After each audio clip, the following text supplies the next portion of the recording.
Hot favourite టీమ్గా బరిలోకి దిగిన హెచ్ఆర్హెచ్కి ప్లే ఆఫ్ రేస్ ఆశలు ముగిసినట్టే కనబడుతుంది. పంజాబ్తో జరిగిన మ్యాచ్లో 245 పరుగుల భారీ స్కోరును ఛేదించి ప్లే ఆఫ్ రేస్లో నిలిచింది. కానీ ముంబైతో జరిగిన మ్యాచ్లో ఓడిపోయి ప్లే ఆఫ్ రేస్ నుంచి తప్పుకుంది. ఏదో అద్భుతం జరిగితే తప్ప హెచ్ఆర్హెచ్ ప్లే ఆఫ్కు చేరుకోవడం కష్టమేనని విశ్లేషకులు చెబుతున్నారు.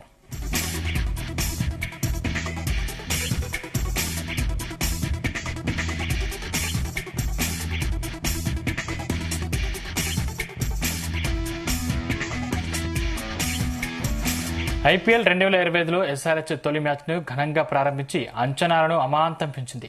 ఈ సీజన్లో ఆడిన తొలి మ్యాచ్లోనే ఐపీఎల్కు రెండో అత్యధిక స్కోరును నమోదు చేసింది.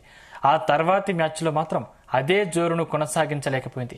ఇప్పటి వరకు 7 మ్యాచ్లు ఆడిన ఎస్ఆర్హెచ్ కేవలం 2 మ్యాచ్లు మాత్రమే గెలిచింది. పాయింట్ల పట్టికలోనూ చివరి 2వ స్థానంలో కొనసాగుతుంది. 10 కోట్లు పెట్టి షమీను కొనుగోలు చేసినా ఉపయోగం లేకుండా పోయింది. 11.75 కోట్లు పెట్టి కొనుగోలు చేసిన ఇషాంత్ కిషన్ తొలి మ్యాచ్ మినహాయిస్తే వరుసగా విఫలమవుతూ వస్తున్నారు.